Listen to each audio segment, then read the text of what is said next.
Dr. Praveer Sinha, CEO and Managing Director at Tata Power, joining us this morning. Dr. Sinha, let me first start off with regard to the power demand itself. You've reopened Mundra on the back of, or rather, you've re-signed that agreement or contract on the back of the fact that there's obviously some concerns with regard to power supply. How much of an impact is this going to be, especially given that the summer is far stronger than what was earlier penciled in? Thank you for having me on the show. You're absolutely right that the demand of power has increased, and with the summer coming in, it is expected that in next few months it will further get enhanced to nearly a peak of 270 gigawatt. Having said that, this SPPA, of course, has been in works for last many months, and there has been a huge amount of discussion with the main procurer, which is Gujarat, and we have been able to conclude the final SPPA, and also the government has approved that, the state cabinet. So we are really grateful to them, because this paves the way for other discoms also to follow. Because in the earlier discussions, it was agreed that once Gujarat finalizes it as the main procurer, the same will be followed by the other four procurers. So we are expecting that in next few weeks, we will be able to conclude with the other state governments also. Okay. And right. And therefore, there's going to be a larger focus on thermal, you reckon, this year? Do you believe that the shortfall with regard to hydro, solar and alternatives will be large, and therefore thermal will largely be the focus area of the government as well, Dr. Sinha? I think thermal is the backbone, and while we have large amount of solar which has been installed, it's only during the daytime that they are able to supply power. And thermal comes in as soon as the sun solar plants are unable to produce. And I think we will see, especially with the peak power going up and the summer heat coming in, we'll definitely see that the coal-based plants will be operating at full capacity. So, Dr. Sinha, I want to talk about the negotiations that you were highlighting with other states as well. Now that Gujarat has signed, are the other four states, Maharashtra, Rajasthan, Punjab and Haryana, legally bound by the same CERC recommendations, or is there still room for them to negotiate perhaps different tariffs? So what had happened was we had numerous discussions with all the four procurers, and there was a consensus that let Gujarat finalize it. And once whatever is finalized by Gujarat, that will be acceptable and adopted by the other states. So it was a collective effort. It is, though they were not directly involved in the negotiation, they have been informed of all the discussions that has been going on, and they are generally in line with all those requirements. So I think we should not expect any more delays or hiccups in finalizing the agreement with the other four discoms. Can the Mundra plant return to 100% capacity based on the Gujarat SPPA alone, or do you need at least 3 out of the 5 states to sign before the plant is fully back in the black?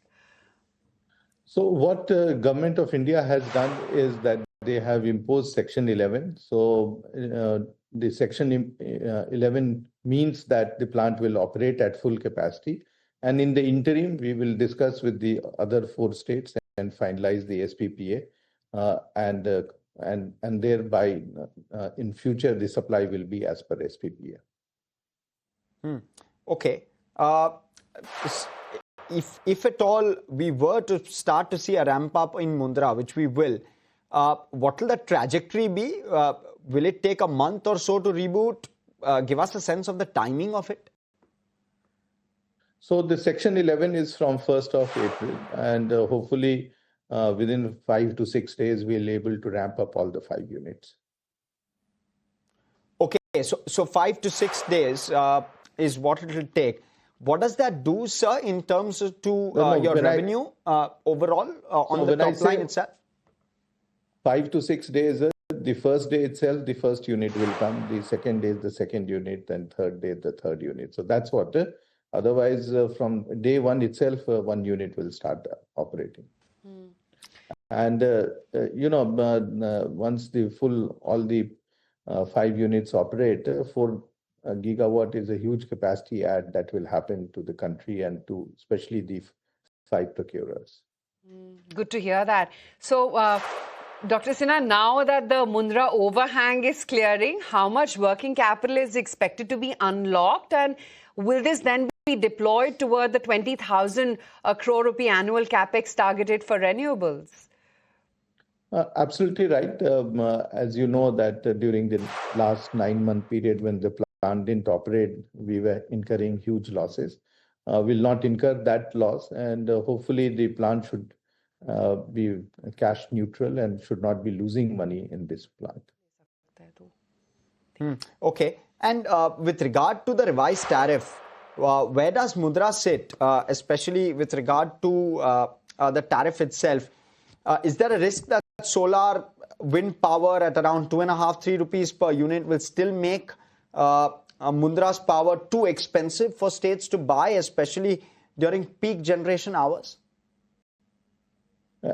As you are aware that Mundra is one of the lowest cost power, and in the merit order, it is right there at the top. So it always makes sense for all the discoms to buy power from Mundra under the merit order, rather than buy power from other suppliers who are at a much higher tariff, or even from exchange, where again they spend much more money. So I think Mundra is well positioned to supply, and the scheduling of power will definitely take place from Mundra.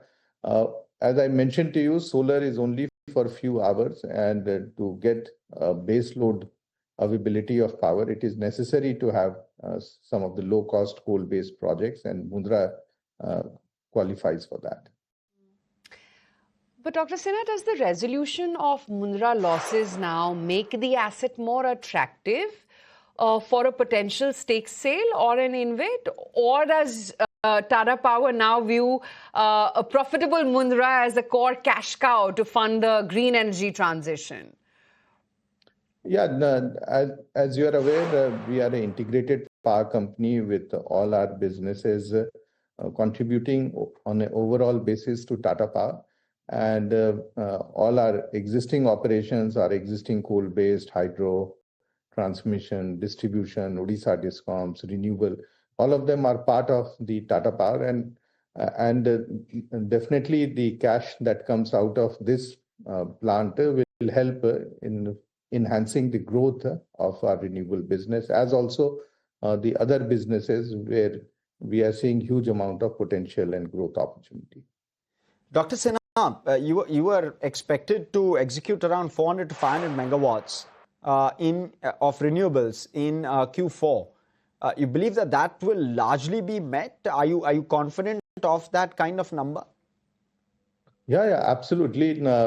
We have been demonstrating that in the previous quarters, and we are confident of implementing and commissioning all these plants in this quarter also. And with regard to backward integration, you are at near 95% capacity utilization or yields. Any plans to expand that at all, or are you likely to source that from maybe external vendors? So the existing cell and module is about 4.5 gigawatt, and that is operating at nearly 95% availability. We continue to operate at that level. We will, of course, have a backward integration when we will set up the wafer and ingot plant, and we are working on that, and hopefully in next few weeks, we'll finalize the same. Okay, and with regard to Odisha, that turnaround, is it, I mean, you've already commented on that at the end of Q3, that it's sustainable. Anything changes with regard to Q4 or beyond, or you believe that turnaround is sustainable where Odisha is concerned? Yeah, the turnaround is not only sustainable, but it will further improve. And you will see that Q4 results are better than Q3. And so also next year, you will see much better performance of Odisha, because many of the things or many of the initiatives that we had taken on loss reduction, improving collection, better customer service, reliability, all that will start panning out in the next financial year. So you will see a very, very sustained operation from Odisha discoms, as is being done in other discoms also. Dr. Sinha, I also want to talk about, the coal cost pass-through mechanics itself as well. And with the new coal cost pass-through, wanted to understand what specific index is being used to benchmark imported coal prices, and will this really protect margins if there is a sudden spike like we saw back in 2022? So the coal price is a pass-through, as is done in all the coal, whether it is domestic or imported. And it is, of course, indexed to the international index, which can be the HBA or the ICI index. And that we will jointly decide with the procurers as to what is the index which gives us the big advantage of getting low-cost coal. So our objective is that we make the coal cost very optimal and provide lower cost of power to the consumers, and that we will continue to engage with the procurers as also with the coal suppliers. And Dr. Sinha, the fuel, so one part of it is, of course, the fuel cost, but the other part of it is also the freight cost, which has surged, right? How do you account for that in your P&L? Is that a pass-through or do you absorb that? It's a pass-through because, again, freight cost is not controlled by us, but by external factor. However, we have not seen too much of freight cost increase for coal because the places from where we are sourcing coal, the freight rates continue to be very, very stable. And I don't expect the bulk cargo that comes from these countries from where we are importing coal is going to change drastically. Now, there may be some impact because of the fuel cost in that, but generally we are not seeing a huge increase in that. I know you've spoken about rooftop solar as a potential opportunity. Just trying to understand, can it become a meaningful profit pool for you, or is it just an ancillary piece which could play out and add on to the kind of profitability and top line that you'll clock? I think Rooftop has done exceedingly well. What we used to do in a year, we now do in a quarter. And I think not only it is a cash and carry business, it has also created a brand image for us. And the brand premium that we are getting in the market is huge. We do expect that the Rooftop is about giving access to use energy or produce energy to people in urban as well as in rural areas, and also for industrial, commercial and residential consumers. So there is a great potential, there is a great opportunity. And being the largest rooftop player in the country with an integrated supply chain, we feel that we are very well equipped to capture this market. And you will see phenomenal performance in this business in the coming years. We've already shared our projections and we are committed to that. In fact, we'll do much better than that. Okay, Dr. Sinha, always a pleasure having you on ET Now. Thank you for your time. Good speaking with you. Thank you. Thank you very much. Okay, that's Tata Power, extremely hopeful now of not just Mundra, but the other 5 states as well in the works. Stock holding up 1.25% as we speak right now. And for the overall market as well, so far at least, we're holding on to the rebound, 238 points higher. There's lots of action within the broader markets as well, but all of that we'll address on the other side of this very big break.